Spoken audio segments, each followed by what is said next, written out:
Hi all welcome to crick arena. ഇന്ത്യയും ഇംഗ്ലണ്ടും തമ്മിൽ നടന്ന ആദ്യ T20 മത്സരത്തിൽ ഇന്ത്യ വെന്നിക്കൊടി പാറിച്ചിരിക്കുന്നു. ഈഡൻ ഗാർഡനിൽ വെച്ചുകൊണ്ട് നടന്ന മത്സരത്തിൽ 7 വിക്കറ്റിൻ്റെ വിജയമാണ് ഇന്ത്യ സ്വന്തമാക്കിയിട്ടുള്ളത്. ആദ്യം ബാറ്റ് ചെയ്ത ഇംഗ്ലണ്ട് 132 റൺസിന് പുറത്താവുകയായിരുന്നു. അവർക്ക് 10 വിക്കറ്റുകളും നഷ്ടമാവുന്ന ഒരു കാഴ്ചയാണ് നമുക്ക് കാണാൻ കഴിഞ്ഞിട്ടുള്ളത്. ബൗളിങ്ങിൽ തിളങ്ങിയത് വരുൺ ചക്രവർത്തി, അക്ഷർ പട്ടേൽ, അതുപോലെ തന്നെ അർഷദീപ് സിംഗ് എന്നിവരാണ്. വരുൺ ചക്രവർത്തി 3 വിക്കറ്റുകൾ വീഴ്ത്തിയിട്ടുണ്ട്. മറുപടി ബാറ്റിങ്ങിന് ഇറങ്ങിയ ഇന്ത്യ മികച്ച പ്രകടനമാണ് നടത്തിയിട്ടുള്ളത്.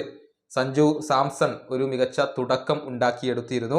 ആകെ 20 പന്തുകളിൽ നിന്നും 26 റൺസാണ് സഞ്ജു എടുത്തിട്ടുള്ളത്. അറ്റ്കിൻസനെതിരെ ഒരു ഓവറിൽ ഗംഭീര പ്രകടനം പുറത്തെടുക്കാൻ സഞ്ജുവിന് കഴിഞ്ഞിരുന്നു. ആകെ 22 റൺസുകളായിരുന്നു അദ്ദേഹം ഒരൊറ്റ ഓവറിൽ സ്വന്തമാക്കിയത്.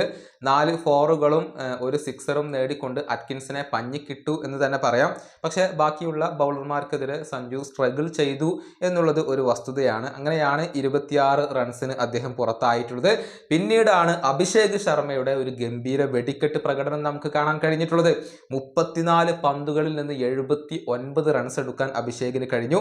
5 ഫോറുകളും 8 സിക്സറുകളുമാണ് അദ്ദേഹം ഈ ഒരു മത്സരത്തിൽ നേടിയിട്ടുള്ളത്. ഗംഭീര പ്രകടനമാണ് അദ്ദേഹം നടത്തിയിട്ടുള്ളത്. അദ്ദേഹം തന്നെയാണ് ഈ മത്സരത്തിൽ ഇന്ത്യയെ വിജയത്തിലേക്ക് നയിച്ചിട്ടുള്ളത്. ക്യാപ്റ്റൻ സൂര്യകുമാർ യാദവ് നിരാശപ്പെടുത്തുകയായിരുന്നു. 3 പന്തുകളിൽ നിന്ന് റൺസ് ഒന്നും എടുക്കാതെ അദ്ദേഹം പുറത്തായി. തിലക് വർമ്മ നോട്ട് ഔട്ടാണ്. 16 പന്തുകളിൽ നിന്ന് 19 റൺസ് അദ്ദേഹം നേടി.